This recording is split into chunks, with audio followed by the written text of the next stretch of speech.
everyone. I ended up not getting an episode ready in time this week, and you can check out my most recent public Patreon post for more information on what's been going on with me. But I didn't want to leave you with no content, so I went back to my Patreon bonus episodes and decided to release this one from 2021 into the main feed this week. Honestly, putting this episode on Patreon from the start was a mistake, since it is an unsolved missing persons case, and I would never today put an episode like this behind a paywall. Ethical content creation is definitely something we grow towards if we try to, and I promise that I try even when I mess up, and putting this behind a paywall was definitely the wrong choice. There are a couple things that I have learned since making this episode that are not in the episode, so I will tack that on to the end.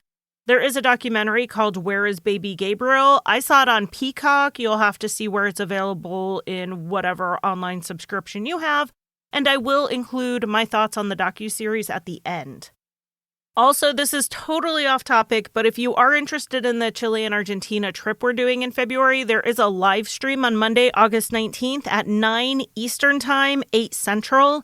And you can watch it on the True Crime Bullshit Instagram page. It is for anyone who is going or is thinking about going, because we want to be able to answer some more detailed questions people have now that all the basic information is out there. So that is, again, Monday, August 19th at 9 Eastern. And with that, here is the episode.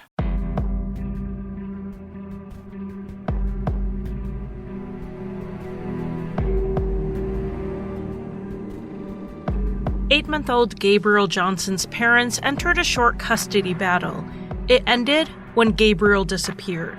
Accusations have been thrown in a number of directions, but the investigation has not shown, in nearly 12 years, who has Gabriel Johnson, or if he's even still alive.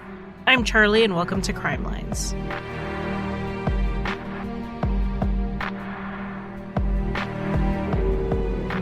Welcome to the October 2021 bonus episode. Let's get right into it with some background information. Gabriel Scott Johnson was born in May 2009 in Tempe, Arizona, to 23-year-old Elizabeth Johnson and 25-year-old Logan McQueary. The couple had a tumultuous relationship leading up to the pregnancy, and as we know, pregnancy rarely solves relationship problems. From the moment they found out they were expecting, Logan wanted the baby, but Elizabeth was not so sure. Like a lot of young couples, they did struggle to make ends meet already, and she felt like she barely had herself together. She just wasn't ready to have a child.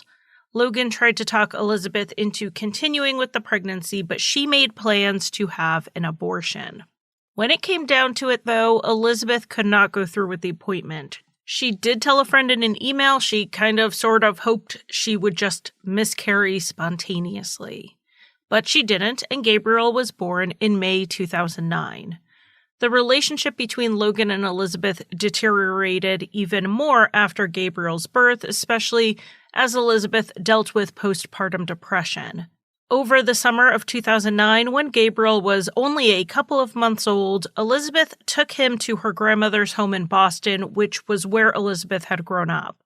Some reports say she moved there with the baby, and others say it was just a visit.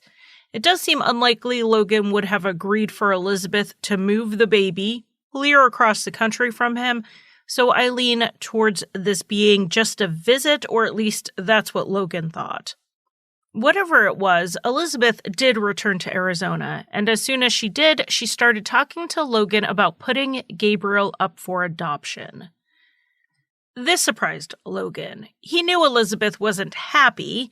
She would become frustrated by Gabriel's crying very easily, and Logan did worry that Elizabeth wasn't as responsive to the baby as she should be. But to give Gabriel up for adoption seemed like a pretty drastic step to him.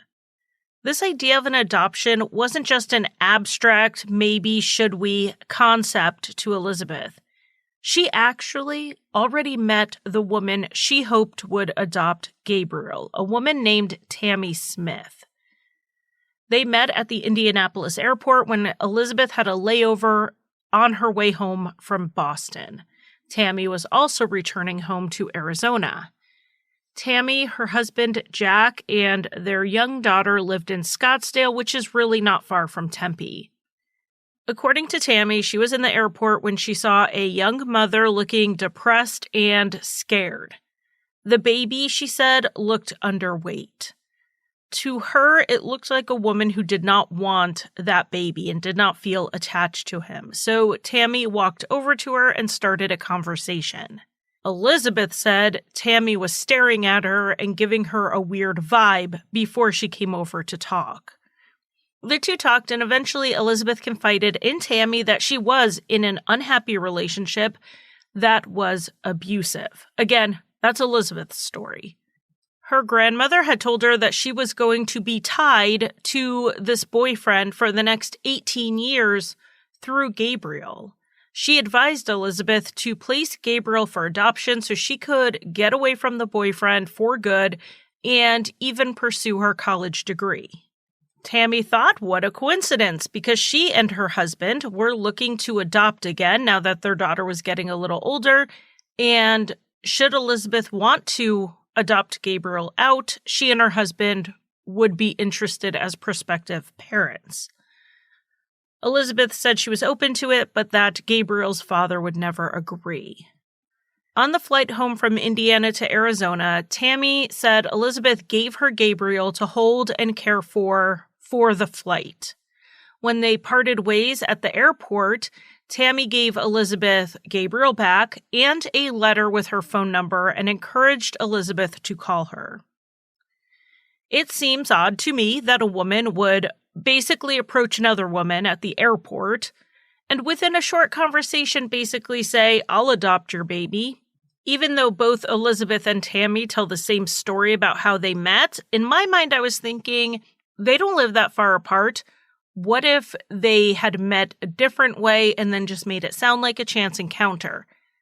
But then I found out this isn't the only time Tammy had a similar experience. A few months after meeting Elizabeth in the airport, she approached a pregnant woman at a fast food restaurant. She said the woman was clearly dealing with some pain, and so Tammy approached her and asked if she could help. The woman said she was fine, but then they sat down and talked for a bit. The expectant mother said she had planned on putting her baby up for adoption, but the intended parents had backed out. The baby was diagnosed prenatally with Down syndrome. She wasn't sure what she was going to do at that point because she did not have the means to care for the baby herself. Tammy said she and her husband were considering adoption and gave this woman her information. This interaction in the fast food restaurant happened months after Tammy met Elizabeth at the airport, and according to Tammy, they had zero contact in that time. So Tammy wasn't even really thinking about Elizabeth. What Tammy apparently didn't know was that Elizabeth came back from the airport and had saved Tammy's number into her phone, and then she started pushing Logan towards placing Gabriel for adoption. Logan kept saying no, and Elizabeth's behavior became more and more erratic after that. She destroyed their apartment, she cut up clothes, she broke the windows, and even smashed Gabriel's crib. This was actually one of 3 instances where Elizabeth's anger was so out of control that she destroyed belongings and property. And I'm not talking times she threw a plate or whatever. These are times where she pretty much demolished the place. That wasn't the only way Elizabeth's temper showed. In September of 2009, Elizabeth went to Logan's work and started yelling at him to sign adoption papers. Logan worked in a retail store, so someone called 911 over this woman screaming in the middle of the store. The police came and they asked the obvious question. If Elizabeth and Logan were both at the store, where was the baby? Elizabeth said she didn't know because Logan had him. And Logan was like, I'm at work. Obviously, I don't have him. It took 7 to 8 hours before they found Gabriel, safe, with a friend, which is where Elizabeth had left him. Though Logan continued to say he didn't want to put Gabriel up for adoption, Elizabeth called Tammy. According to Tammy, it was in November 2009. It was around 10 p.m., and Tammy and her husband Jack were in the early stages of adopting the baby from the fast food restaurant. But when Elizabeth called, she asked Tammy if she was still interested in adopting Gabriel. Tammy was going to say no since they had another potential adoption in front of them, but her husband encouraged her to just keep that door open. So Tammy told Elizabeth it was late at night and she should just sleep on it. If Elizabeth was still interested in pursuing adoption in the morning, she should call back and they would talk. And Elizabeth did call back in the morning. Within days of Elizabeth's call, the other potential adoption actually fell through on Tammy's side. The expectant parents had hired an attorney to oversee the adoption, protect their interests, and that attorney wanted more money to finalize the adoption than Tammy and Jack Smith could afford. They also apparently couldn't afford to go through a traditional agency for an infant adoption. And so now they have this other chance at an infant adoption, a private adoption where they could, to some degree, control the costs, and they were going to pursue that. However, Elizabeth said Logan still was not willing to sign over his parental rights for the adoption to continue. According to Tammy, Elizabeth painted him as an abuser, so to her, she didn't really care what Logan wanted. Her perception of her own motives were that she was trying to save Elizabeth and Gabriel. On December 7th or 8th, after months of fighting, Elizabeth and Logan broke up. Elizabeth told Logan to leave and take Gabriel with him. So Logan did just that, taking Gabriel to his grandmother's house. But then Elizabeth called and accused Logan of kidnapping Gabriel, so he brought him back to avoid any drama. Elizabeth then dropped Gabriel off with Tammy and Jack Smith, and then she called the police. She reported that Logan had kidnapped Gabriel. Hours later, when Gabriel was found safe at Tammy Smith's house, the police arrested Elizabeth for providing false information to law enforcement. So let's go ahead and note that this is the second time Elizabeth left Gabriel somewhere and told the police that Logan had him when he did not. When the police showed up at Tammy and Jack Smith's home to check on Gabriel, Tammy showed the detective a document signed by Elizabeth that gave them temporary custody. The document was not signed by a judge or anything like that. It was just something that Elizabeth and Tammy had drawn up between them. But it was the closest thing to a custody agreement anyone had at this point, so they left Gabriel with the Smiths until everyone could go to family court and get things figured out. Tammy Smith then took pictures of Gabriel with her daughter, posting them on Facebook with captions basically saying Merry Christmas, the daughter got a brother for Christmas, and more or less announced the adoption of Gabriel, an adoption his father had yet to agree to. Elizabeth, meanwhile, called Logan and told him sign his rights over. Logan refused, and instead he filed for emergency custody of Gabriel. A hearing was held on Thursday, December 17th. The judge issued a temporary order for joint custody between the parents. Logan would have Gabriel from 8 a.m. on Sundays until 8 a.m. on Wednesdays every week, starting immediately. At this point, Gabriel was still living with the Smiths and had been for about a week and a half. On December 18th, the next day, the day after this hearing, Logan called Elizabeth to arrange his Sunday pickup. Elizabeth told Logan he was never going to see Gabriel again. This was not the first time she had made a similar threat, so Logan said, "All right, I'll be around Sunday morning to pick him up." So when Sunday morning came around, that's what Logan did. He showed up at Elizabeth's home, and no one was there. He looked in the windows, and he noticed that Gabriel's bedroom had been largely cleared out, and a twin bed had been put in that room. He looked in a garage or a shed, type building, and that's where he saw all of Gabriel's things. Logan called the police to report that his son was missing. The mother had probably taken him. It was a custodial issue, so the police took the report, but with these custodial issues, it's more of a family court matter, and he was told basically to go back to court.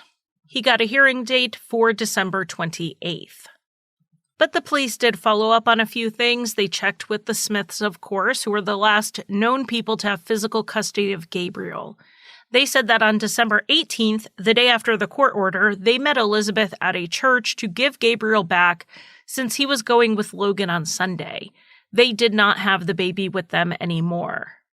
On December 27th, the day before the hearing over custody, Elizabeth texted Logan out of the blue the words, "I killed him." Logan immediately called her and recorded the call. On this call, Elizabeth told Logan that she saw messages on his Facebook page indicating he had been talking with another woman. Elizabeth said Logan gave her no other choice. He drove her to kill Gabriel, and she did so by suffocating him, putting his body in a diaper bag, and then throwing him away. Logan didn't believe her, and he said, "Where's Gabriel?" Elizabeth insisted again that she had killed him that morning, and Logan should know what she's capable of.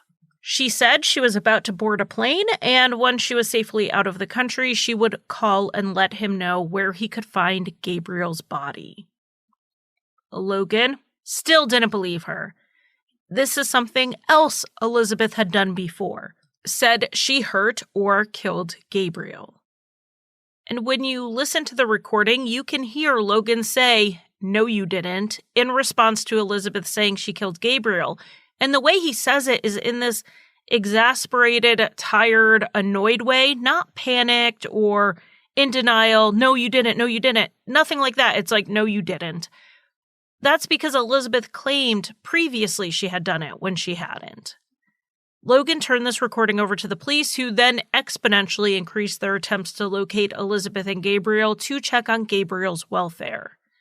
The next day, the custody hearing was held, and Elizabeth did not show up for it.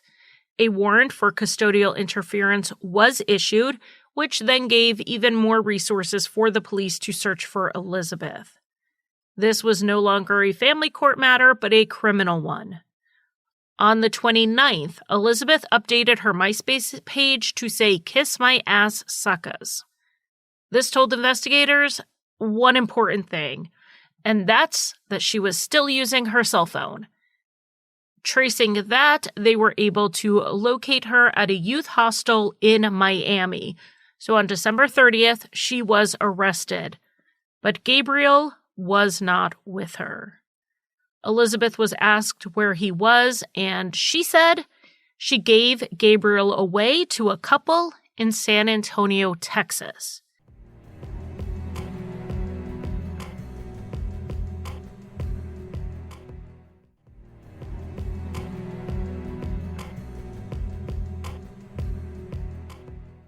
So, let's get into Elizabeth's story, or as we should say, stories, because there isn't just one. Elizabeth initially said she left Arizona on December 18th when she got Gabriel back from the Smiths, and she drove to Texas, arriving on the 20th. She stayed there for a week, splitting her time between two hotels, trying to decide what to do. She was angry at Logan for talking to other women and for not agreeing to give Gabriel over to the Smiths. It sounds like she didn't want Gabriel, but she also didn't want Logan to have him. That could be out of spite, but it also makes me consider whether or not Tammy Smith offered her an incentive, cash possibly, to push the adoption through. But we're going to get back to Tammy later. Elizabeth said she was at the park with Gabriel on December 26th, and she was sitting there crying. A couple approached her to see if she was okay. She told them the whole story about how she had this baby, she wanted to place him for adoption, but Logan wouldn't let her. So this couple just so happened to be looking for a child to adopt. This is the second time we are to believe a stranger offered to adopt Gabriel from Elizabeth on the spot. They assured Elizabeth that they could take Gabriel and hide out with him so he couldn't be found by Logan. Elizabeth said the couple seemed trustworthy, so she agreed. When they showed up at the hotel later to pick Gabriel up, they even brought their own car seat. Proof positive they were responsible people, I guess. The story would later change to say the handoff actually happened at the park at 10 a.m. on December 27th and not at the hotel. Elizabeth would also later change another part of the story. She would later say this was a prearranged meeting, not just happenstance, but we're going to get into that particular story again later, particularly when we talk about Tammy again later. Elizabeth told the authorities she could not provide the names of the couple. She couldn't give a phone number for them, the place they lived, or literally anything else. One time she said she thought it was a closed adoption, so she wasn't allowed to know that information. But then another time, Elizabeth said she purposely didn't want the info because she didn't want to be able to change her mind and go back for Gabriel. Regardless, all Elizabeth gave police was that this couple were 30-somethings. They were white. The woman, whose name may have been Cheryl, was 5'3" and had long blonde hair. The man was tall and had short black hair. Elizabeth said she was overly emotional. She made a rash decision to give Gabriel away to strangers and that she regretted it. But she intended to start her life over again under a new name in Florida. She denied to the police that she hurt or killed Gabriel. She said the reason she said it to Logan was to hurt him after he had broken up with her and moved on. Now, a big problem with all of Elizabeth's stories was that she couldn't prove any of it, and neither could the investigators. There were no witnesses to any of it. The couple didn't appear on any surveillance footage at the hotel or the park or anywhere else near those locations, even though Elizabeth did. She was seen shopping alone at a Ross department store. She was alone at a liquor store. She was even caught on camera getting onto that bus to Miami, again alone, on the 27th. The couple was nowhere. But the investigators also couldn't prove the story Elizabeth told about having killed the baby.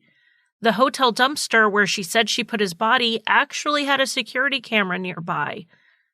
Elizabeth never went near that dumpster. Now, that doesn't mean she didn't leave his body elsewhere, but they couldn't find it, and they couldn't find signs of her on security cameras having done so. That doesn't necessarily rule this out because San Antonio is a big city. We do know Gabriel made it to San Antonio alive because at least 2 witnesses saw him.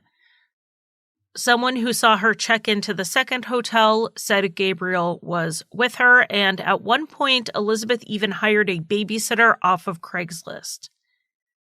The woman said she arrived at the hotel for this babysitting job and Gabriel was sleeping.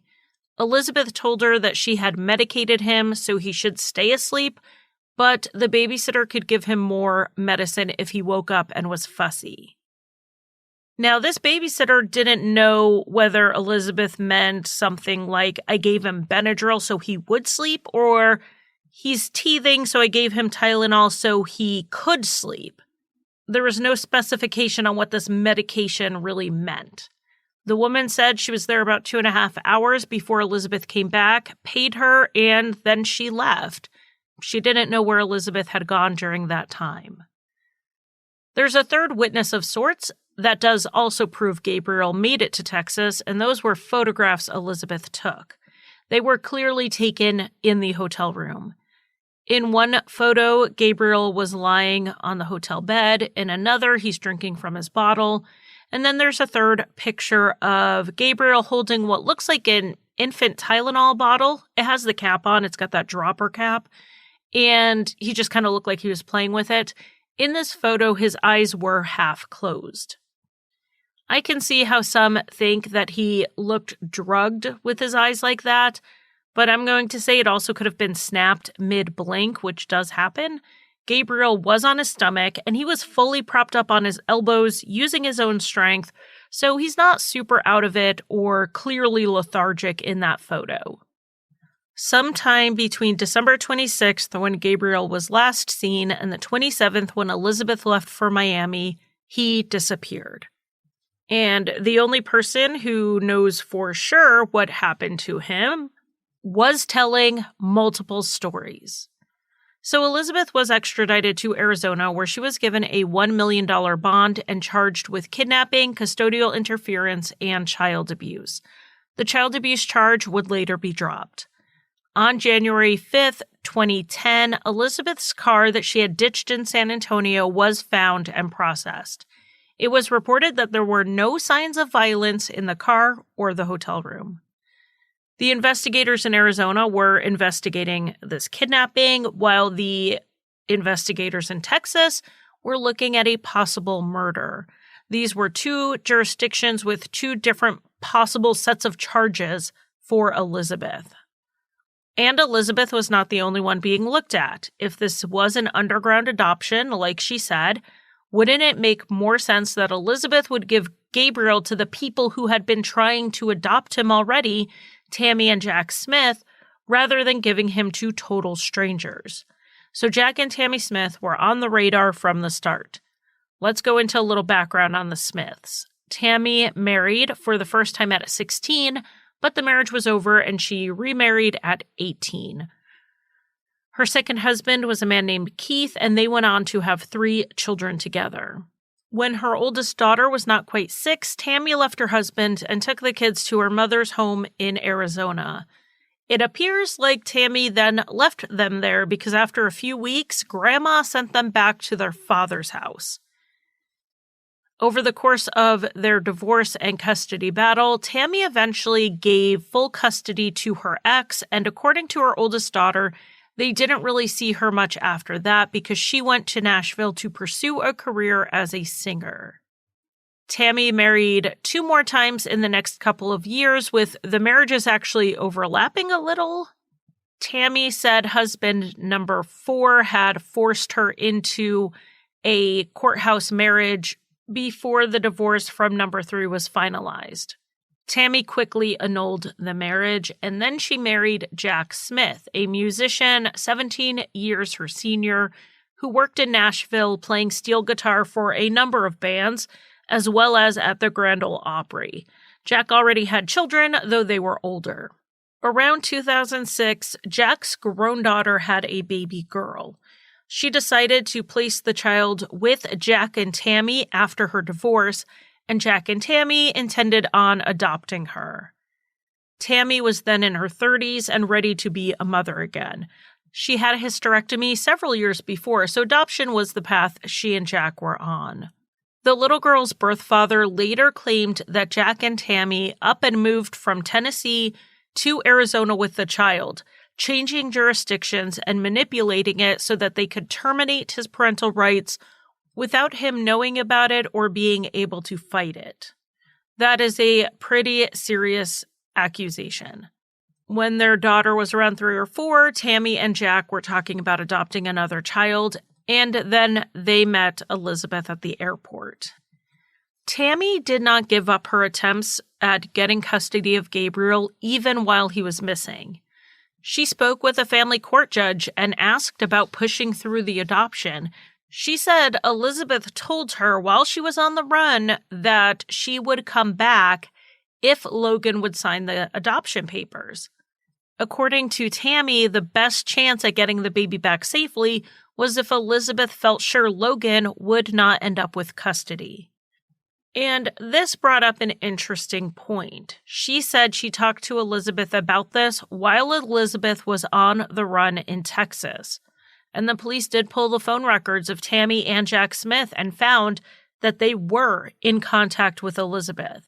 It's impossible to confirm what was said on phone calls, but there were some texts from Tammy that definitely sound like she's encouraging Elizabeth to come back, particularly after Elizabeth said she killed Gabriel.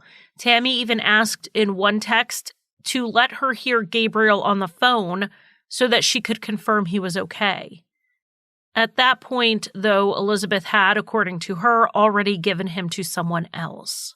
But before this, before the telling her to come back, before the, hey, can we hear Gabriel and know he's okay, Tammy made a post on her Facebook. It was December 23rd, 2009. So let me go ahead and read it to you. Quote, "Please keep praying for Gabriel and his mommy's safety on the road. She found an underground help in Texas that has given her formula, diapers, etc., and all the legal formalities. Keep praying for his safety." End quote. So this sounds like Tammy knew more than she indicated if she knew Elizabeth was getting help in Texas from someone.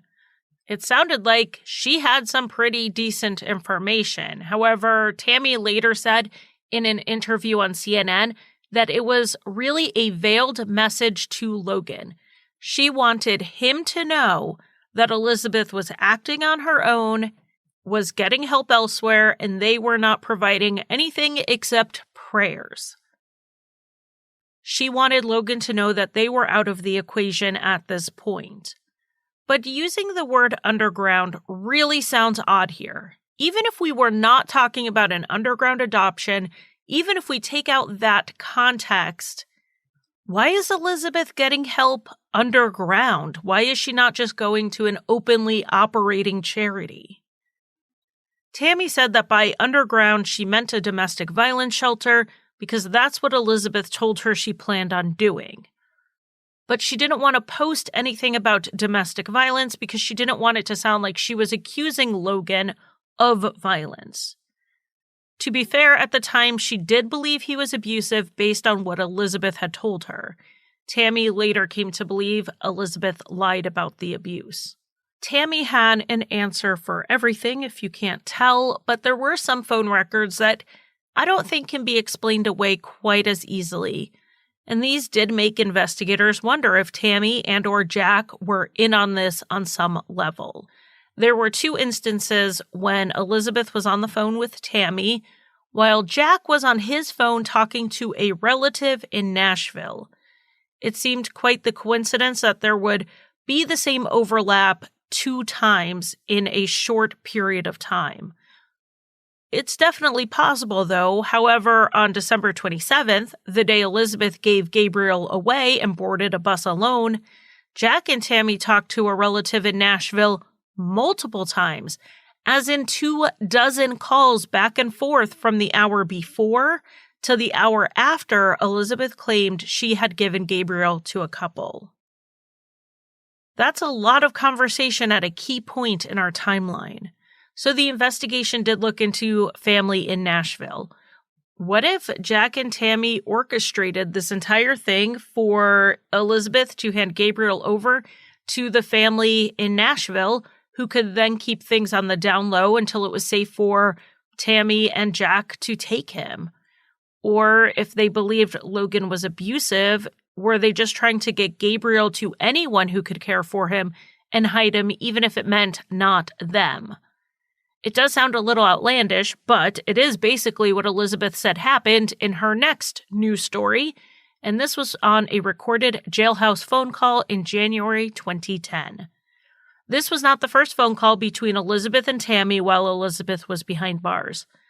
The first calls were mostly Tammy saying that she and Jack stood by Elizabeth. They believed her when she said that Gabriel was safe and well with another family. But then Tammy and Jack did a bunch of media interviews as the national news latched onto this case.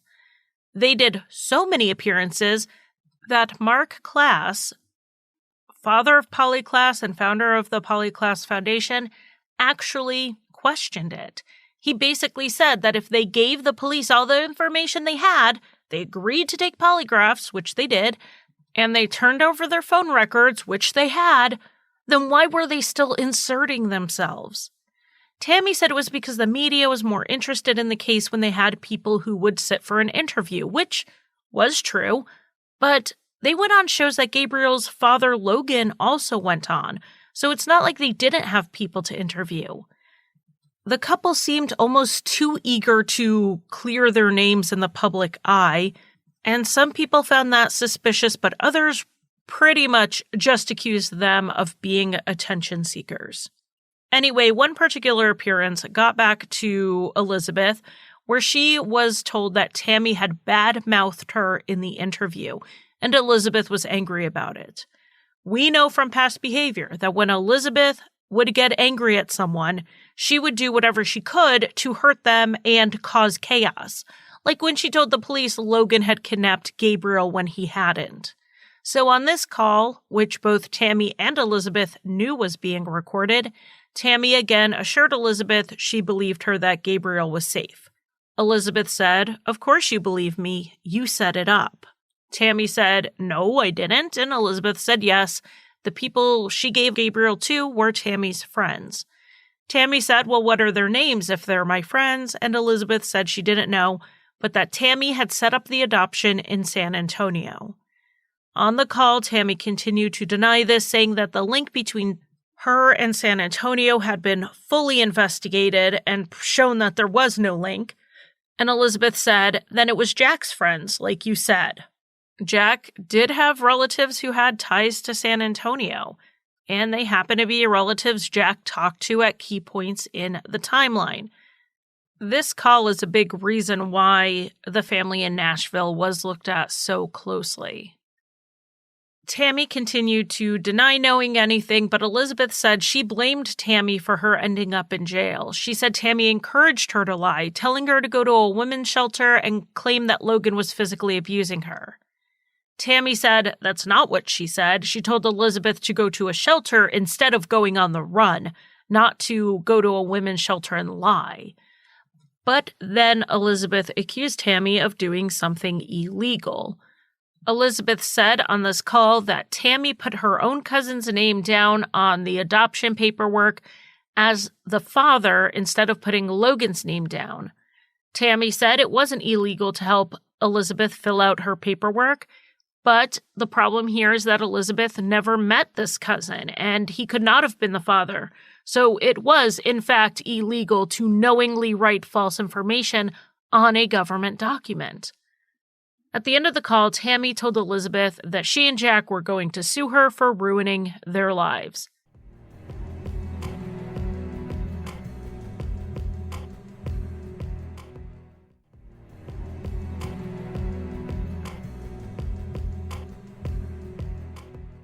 So I'm going to be blunt here.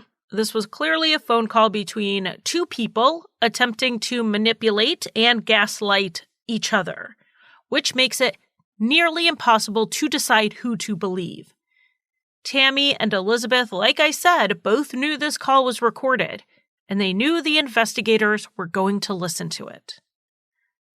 While I do hold space for the theory that Tammy knows more than she has said, I do think Elizabeth purposely said what she did on that call to cause chaos in Tammy's life. Tammy did do some of what Elizabeth said. She did give Elizabeth advice while she was on the run. She knew Elizabeth was in San Antonio when Gabriel was supposed to be in Logan's custody. She even posted on Facebook about it. And Tammy did, in fact, put her cousin's name on paternity paperwork, knowing he could not have been the father. So Tammy was actually arrested in February 2010. She was charged with forgery for the paperwork, and then she was charged with conspiracy to commit custodial interference for helping Elizabeth. The investigators alleged that Tammy lied to them and withheld information they needed during their search for Gabriel. They said that both Tammy and Jack's stories changed, though Jack would not be charged. Tammy was released on bond pending her trial, and her attorneys petitioned to have her case severed from Elizabeth's, since Elizabeth's defense appeared to be, "I gave him to the people Tammy Smith told me to give him to." These conflicting interests in defendants usually means the case is going to be separated.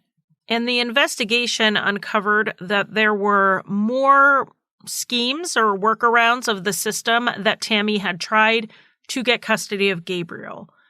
One plan the Smiths allegedly concocted was for Elizabeth to go to Texas and file parental abandonment claims against Logan there, but send the paperwork to an old address. That way he wouldn't get the papers in time to show up in court.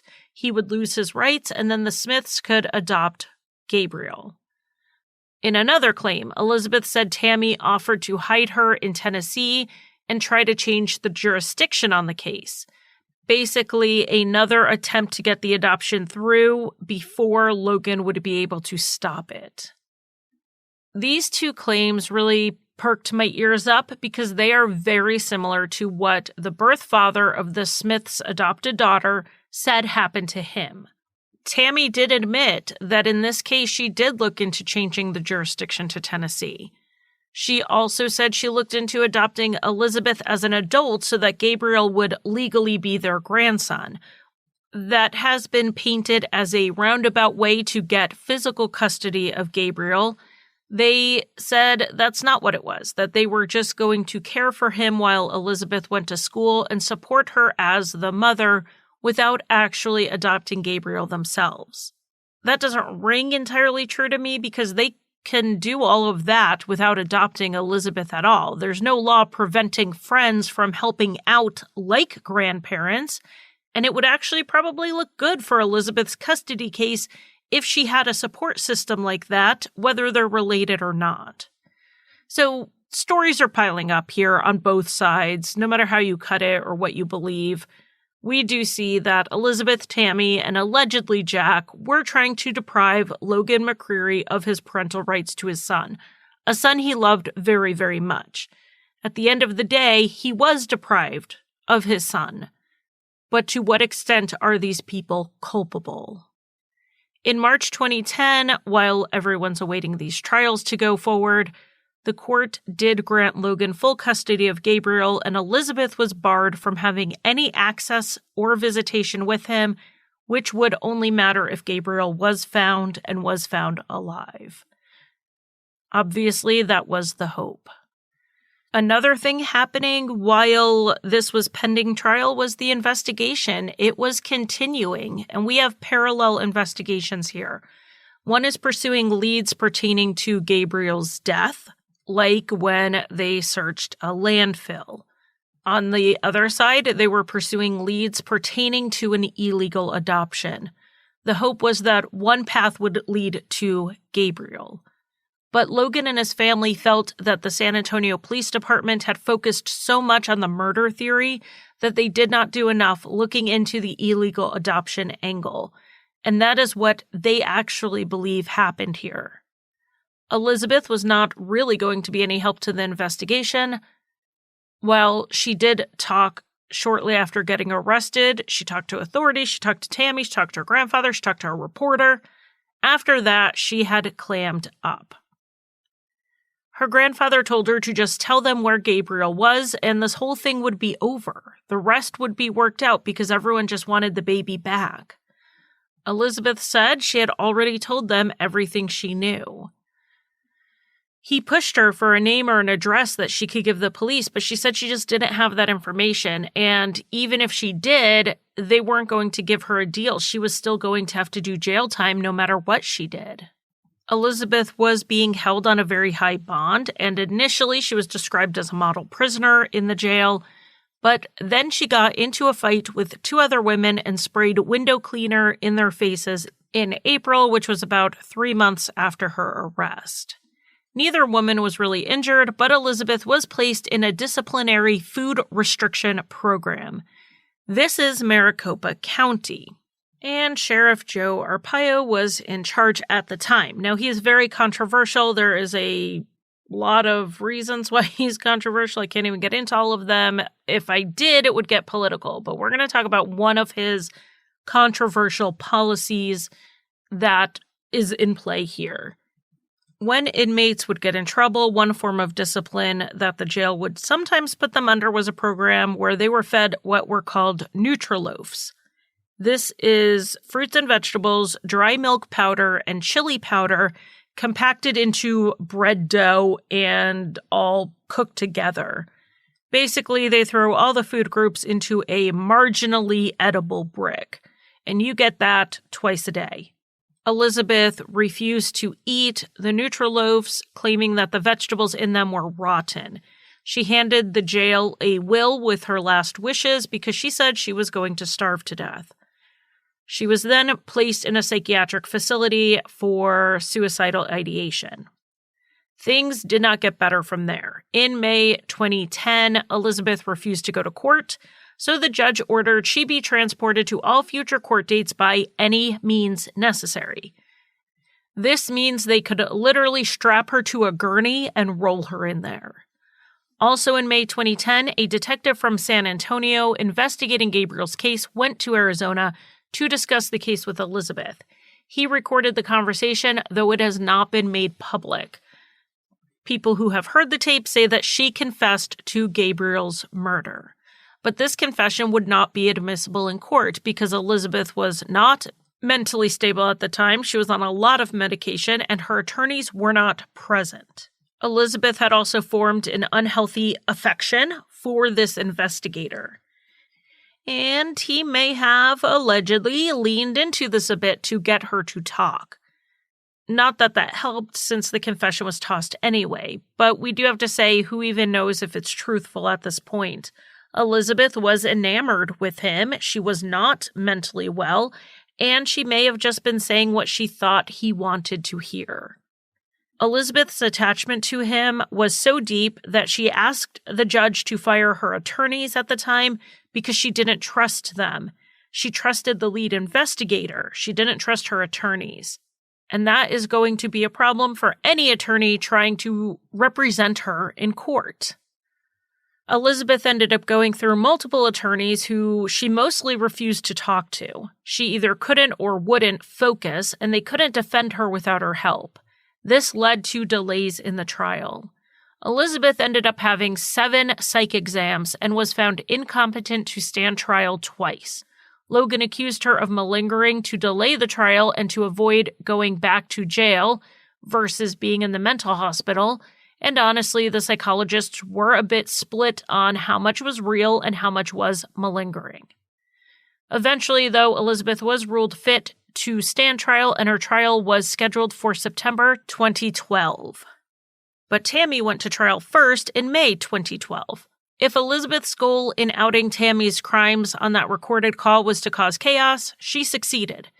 Tammy, who initially hired a private attorney, ran out of the means to continue paying within 8 months of her arrest. She was then relying on a public defender. Tammy's defense was that she didn't help Elizabeth on the run and was in fact another victim of Elizabeth. She admitted that she wanted to adopt Gabriel, and Logan and Elizabeth both wanted her to, but just not at the same time. Logan said that wasn't true. He was never on board with the adoption of his son, in spite of tons of pressure being put on him. Tammy said she believed Elizabeth was in an abusive relationship, and adopting Gabriel would get him out of that home and help Elizabeth move on. She insisted she didn't know where Gabriel was, and in spite of what Elizabeth said, Tammy did not arrange for whatever happened in San Antonio. But Tammy wasn't being charged with an illegal adoption. She was being charged with conspiracy to commit custodial interference. So she also denied knowing what Elizabeth was going to do while in Texas. As for putting her cousin's name down on the paternity form, Tammy basically blamed her adoption attorney and claimed ignorance. Apparently, she had hired a family friend to do this, someone who did not usually do adoptions, and according to her, he gave her erroneous advice on what she was allowed to do. The jury did not find Tammy quite as blameless as she claimed, and she was found guilty on both charges. At sentencing, the judge expressed disapproval at Tammy's inability to show any remorse for her role in what happened to Gabriel, and in denying Logan access to his son. She was given 2 30-day sentences, which were to run concurrently, so after a month in lockup, Tammy was released. 4 months later, Elizabeth's trial started. Before it did, her attorneys did try to get the kidnapping charge dismissed on jurisdictional grounds. It was by far the worst charge and would get her up to 24 years in prison. Normally, pretrial motions like this that get denied, I skip over a lot unless they're interesting, and I find this is a pretty interesting argument. In Arizona, kidnapping means restraining someone with the intent to accomplish certain goals. There is literally a list of goals that would make something kidnapping. One of those goals could be to put a third person in reasonable fear the kidnapping victim will face physical injury. That's the goal the state was arguing was Elizabeth's intent behind the kidnapping. She wanted to make Logan fear for Gabriel's safety, and the texts about having killed Gabriel were the proof. But those texts, the proof, were sent from Texas, not Arizona. And as for the restraint, her defense argued that Elizabeth left Arizona legally during her parenting time. She was already in Texas when she was supposed to hand Gabriel over. So Elizabeth wasn't restraining Gabriel until she was in Texas. The restraint and the goal occurred in Texas. That would give Texas jurisdiction. Now, this was a pretty interesting argument. I mean, the judge didn't bite on it, but I did think it was a bold attempt by the defense. So jury selection started, and on the second day of the jury selection, the judge told Elizabeth that his order to transport her by any means necessary would continue throughout the trial. Elizabeth did attend all of the trial except one day when she asked the judge if she could leave. It was part of the state's case that she argued would be very emotional and too much for her to listen to, and he agreed to let her be out of the court for that portion. So in their case, the prosecution pointed to how Elizabeth's story kept changing, which undermined her credibility. First, she killed Gabriel, then she gave him away to strangers at a hotel, then it was strangers at a park. Then she said they were strangers to her, but the whole thing was arranged by Tammy Smith. But the state argued it didn't really matter which of these things were true for this trial. Elizabeth took Gabriel out of state and did not return him to his father for his parenting time, so that was custodial interference. Then she sent texts to Logan, putting him in fear for his son's life. That was kidnapping. So the trial lasted for 8 days, 2 for jury selection, 6 for testimony, but the defense did not put on any witnesses of their own. On October 18th, 2012, the jury was back with a verdict. They could not agree on the kidnapping charge, which allowed them to consider a lesser included charge. They convicted Elizabeth of unlawful imprisonment as a domestic violence offense and custodial interference and conspiracy to commit custodial interference. By convicting her of this lesser offense, it took the penalty down to single-digit years in prison. While it was not an outright acquittal, under these circumstances, I'm sure the defense saw it as a win. I mean, I would. They planted enough reasonable doubt as to the worst offense and spared Elizabeth literally decades in jail. At sentencing, Elizabeth did finally speak. She cried. She expressed remorse. Though her attorneys were arguing for probation, she told the judge she deserved the maximum. She had done a horrible thing, and she would have convicted herself of the crime. The judge did take a pretty sympathetic view of Elizabeth based on her mental health issues and her unstable childhood. Elizabeth had grown up in foster care in Boston with her twin brother. She was in probably 5 different foster homes by the time she was 10. She was in care because her mother struggled with a drug addiction. When Elizabeth was 12, her mother drowned, and then 2 years before Elizabeth had Gabriel, her biological father died of cancer. People who have a traumatic or even just a very deeply complicated relationship with a parent can spiral after that parent dies. Not everyone does, but a 20-year-old who hadn't been given that secure foundation in her early years either, I think it's safe to say Elizabeth spiraled. Her grandfather said Elizabeth had destroyed the contents of her apartment 3 times in the year leading up to Gabriel's disappearance, but one item that survived all 3 times was a photograph she had of her, her brother, and her mother, which is one of the only things she had to remember her mother by. The judge saw Elizabeth as someone who could be rehabilitated with treatment, but probation wasn't enough. In Arizona, unlawful imprisonment as a domestic violence offense can be dropped to a misdemeanor if the defendant voluntarily released the victim without physical injury prior to the arrest. Elizabeth did not do this. Prior to her arrest, after her arrest, at any point, Gabriel's whereabouts remain unknown. That alone makes this charge a felony. The maximum sentence Elizabeth could have received was 9.5 years, and the judge gave her the maximum, but 5.5 years were to be served in prison and 4 on probation. Given that Elizabeth Johnson had already been locked up for nearly 3 years in pretrial detention, she only had about 2.5 years left to serve behind bars. In July 2014, Elizabeth was released.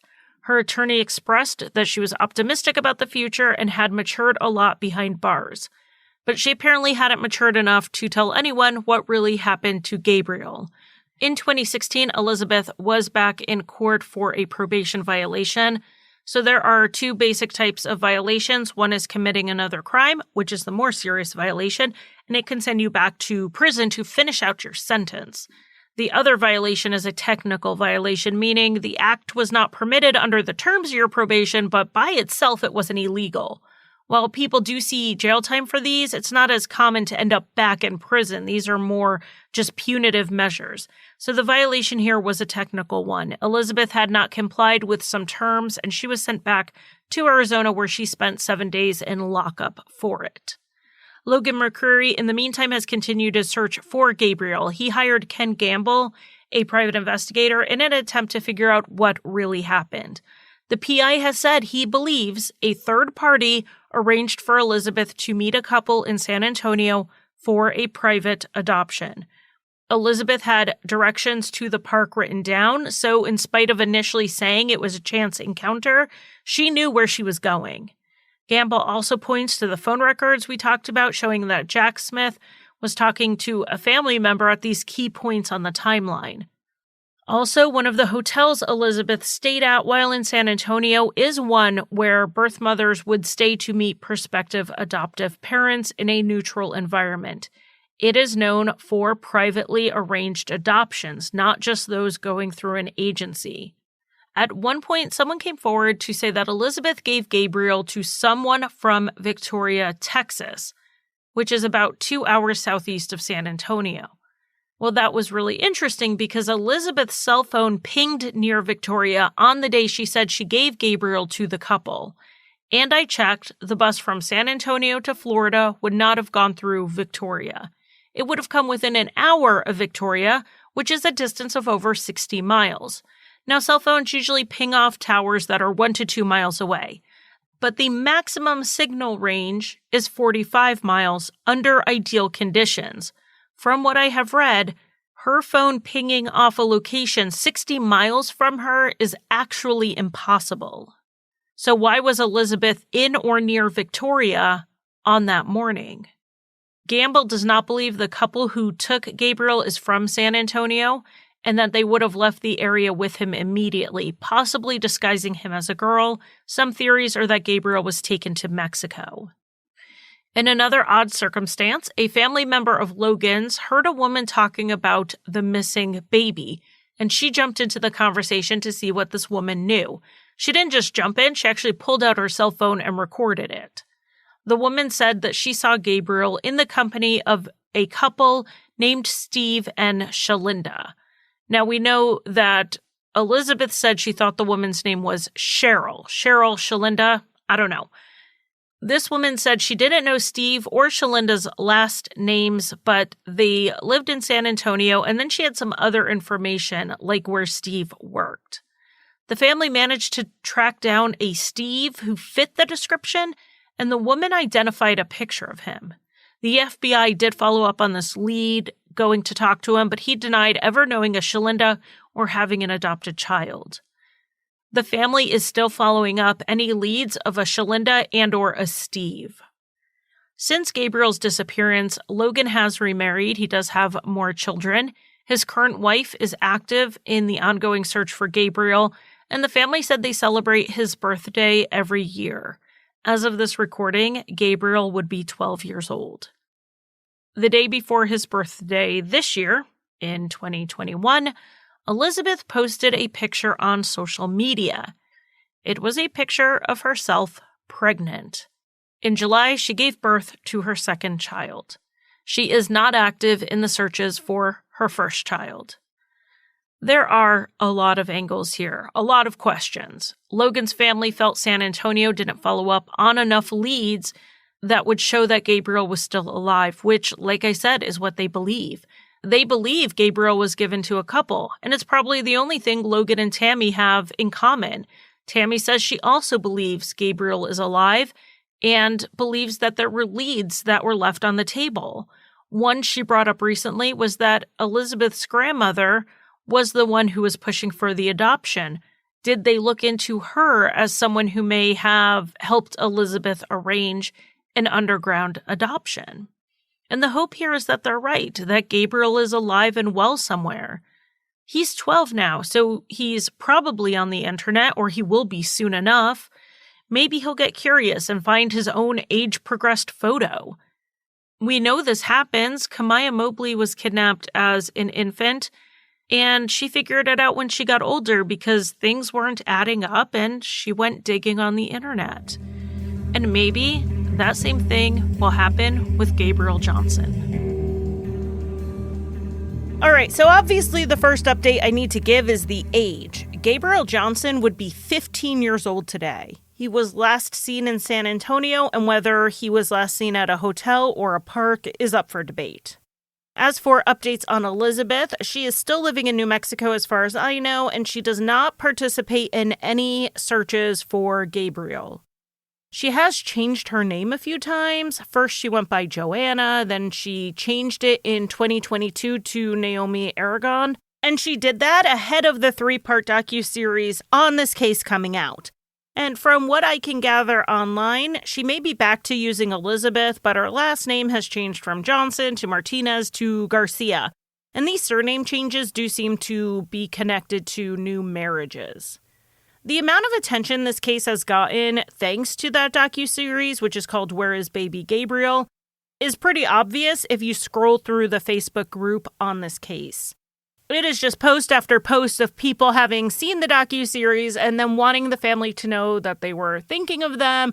They were spreading word about Gabriel being missing. And some wanted to share their thoughts and feelings on the case. But I do want to encourage people who are doing that to be gentle in that group.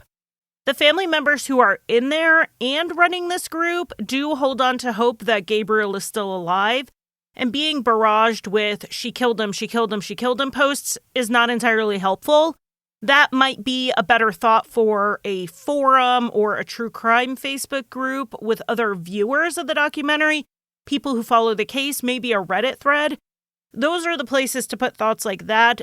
Dumping them onto the family can compound things for family members. I don't think people realize that the family does run that group, but it is something to be mindful of.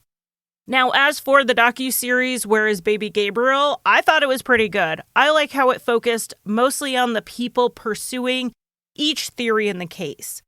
The theory that Gabriel was handed over to an underground adoption agency and that Gabriel was unfortunately killed by his mother.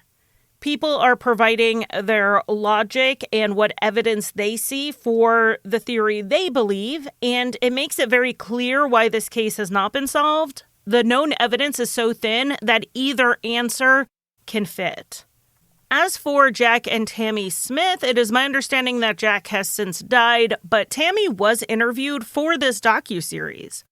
She said she did not know where Gabriel was and that she did not send Elizabeth to San Antonio. She said that what she and Jack did and said while Elizabeth was on the run was to try to get Gabriel back to Arizona and to help Logan. They weren't trying to pull some double-cross adoption scheme on him.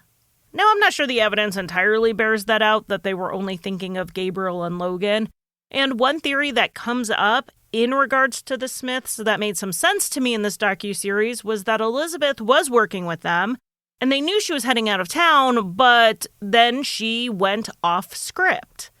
Either something happened before she handed Gabriel off to the person who was going to take him until the Smiths could get custody, Or she handed Gabriel off as planned, but because she started telling Logan she had killed him, the FBI came in, the case got too hot, and the Smiths were never able to take custody of Gabriel.